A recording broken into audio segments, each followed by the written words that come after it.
Okay, Vaisheshika, again, is a little bit similar in some ways to Sankhya, in as much as it's an analysis of the material domain in which we live, and interesting as much as it goes down to the smallest element of matter, not so much dividing up into elements like earth, water, fire and air, but looking for the atoms and saying that the world is composed of minute particles that can be named as atoms, using a Western term, and then looking at the nature of the soul and perhaps even the nature of God itself. Although I'm not sure that I'm by no means an expert on Vaisheshika, but it is that kind of analysis of the world. And then finally you have the Mimamsa school, which is quite interesting, the Mimamsa school, because although I don't think there are anyone around probably today who say, oh, I'm a Mimamsaka, a follower of Mimamsa. There certainly were in ancient times, and I think the spirit of Mimamsa is still alive, because Mimamsa really is very closely related to the Veda, and whereas the Vedanta system is focused primarily on the wisdom of the Upanishads, the Mimamsa philosophy or system is focused on the ritual portions. And what was I reading the other day? I was reading a book called Shankara Digvijay, just like reading on holiday, and very interesting to read about the life of Shankara. You can get a comic version, amateurs can't have it. But very interesting because apart from the encounters that Shankara has with evil magicians who give him belly aches and things like that, he also has his major standoff, if you like, his major confrontation philosophically is not with Vaishnavas or dualists, it's primarily with the Mimamsakas. And I think it's Mandana Mishra who's the great acharya of Mimamsa, and there's a number of debates described there, but Shankara's main debate is with Mandana Mishra. And Mandana Mishra's point as a Mimamsaka philosopher is, if a philosophical teaching doesn't have, if you like, a course of action that it gives rise to, then it's meaningless. Words that don't provoke action are just airy-fairy stuff. And he says, therefore, the Upanishads aren't really important. They're kind of maybe slightly interesting if you're that way inclined, but the real nitty-gritty of religion is, what are you going to do? And that's the Vedic ritual. You do this, you chant this, you make this offering, you get the result. That's proper religion. That's the real religion. So the Mimamsaka, of course, Shankara wins the debate. Very interesting how he eventually wins the debate. I recommend the Shankara Digvijay if anybody gets hold of it. All sorts of... Anyway, we haven't got time to go into that fascinating stuff. But the idea there is a form of religion that's based entirely on ritual. And I think we still see that strain within Hinduism, that much of Hinduism is ritualized and is looking for a specific result. Even in the temples, I think Fuller, in his book, the Camphor Flame, he talks about his experiences in the Madurai temple of the goddess. Is it Meenakshi, I think, the temple there? How people will go there and they've got a set of rituals that they're paying for from the priests, and they want a result from it.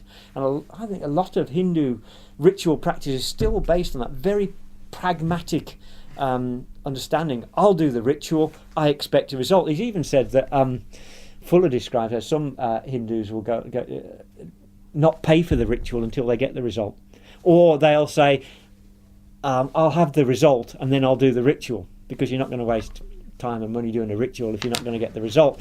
It's a little bit alien perhaps to some ideas of religion, but I think right from the very most ancient times, the Mimamsaka is a pragmatic religion that looks for a specific result as derived from the correct execution of the Vedic ritual. Okay, those are the 6 orthodox systems, and let's move on quickly then to a refinement of the Vedanta system.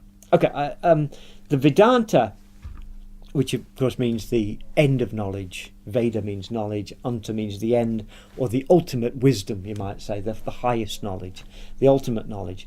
It's an Astika system, and therefore it is based on the truths revealed in 3 scriptural sources, which are the principal Upanishads. Shankaracharya defines 10. Others would add, I think he misses out the Prashna and the Shvetashvatara Upanishad, so 10, 11, 12 or 13 Upanishads.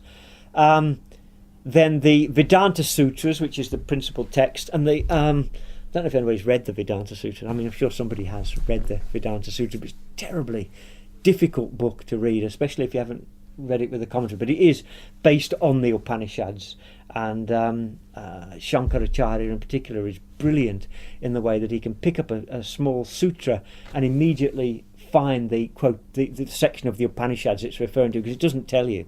It just says, this is this because of this, and if you don't know the Upanishads off by heart, which I don't think many of us do, then it's very difficult to follow the Vedanta Sutra. But because Shankaracharya apparently seems to know the Upanishads off by heart, therefore he can explain which part of the Vedanta Sutra this particular verse is referring to. And then finally the Bhagavad Gita. So we've got here, over there we've got some Vedanta Sutra commentaries, and we've got several Gita commentaries, and a lot of the Upanishads that we've got over there come along with the commentaries of the various acharyas. Now, Vedanta is the system based on these three texts, but all of the texts have been significantly interpreted in radically different ways to give radically different meanings. So that I'll get the Gita commentaries down here. Yes. This is Ramanuja's Gita commentary, and this is Shankaracharya's, or one version of Shankaracharya's Gita commentary. Now, as you would expect, the verses, the Sanskrit verses of the Gita, the 700 verses, are exactly the same, but the commentaries give a very, very different meaning of some of the verses. Shankara is saying one thing, Ramanuja is saying the Gita is saying something else. I'll give a brief example where Krishna says, for example, Bhajate Mam, or he worships me. Ramanuj, as a dutiful Vaishnava, I mean that means worshipping Krishna, doing puja, bowing down, chanting, the things that Vaishnavas do, worshipping. But Shankaracharya, perhaps being a little more subtle here, he'll say, who is Krishna? And he says, Krishna says in the 10th chapter, Aham Atma, I am the Atma. So we must understand that Krishna means the Atma. Therefore, when he says, Bhajate Mam, he worships me, that means he dedicates himself to the discovery of the Atman. And therefore, what the Gita is really teaching is that knowledge of the self as Brahman is the cause of moksha. Whereas Ramanuj, on the other hand, is saying, no, what the Gita actually means is, if you worship me, then God in his infinite mercy, due to his prasad, will save you.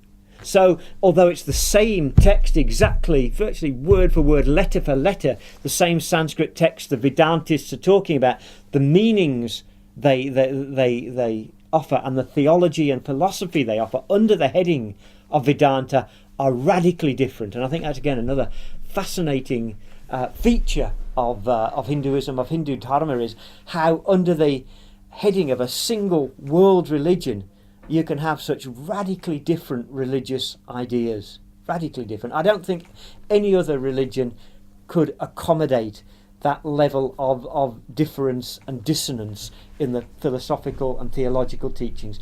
The whole nature of God is presented quite differently, even though all these schools claim to be the true interpretation of Vedanta. So there are several different schools of Vedanta, but I want to focus on three, which are probably the principal ones. They are the Advaitavad of Shankaracharya. Then I want to look at the Visishta Advaitavad of Ramanujacharya, and finally the Dvaitavad of Madhvacharya. And I'll maybe just summarise before we go into any detail on these. Advaita means Advaita. Dvaita means two, and Advaita means not two, or non-dual. So Shankaracharya's philosophy is based on the idea that there is only one substance. It is the Advaitavad. Only one thing is real.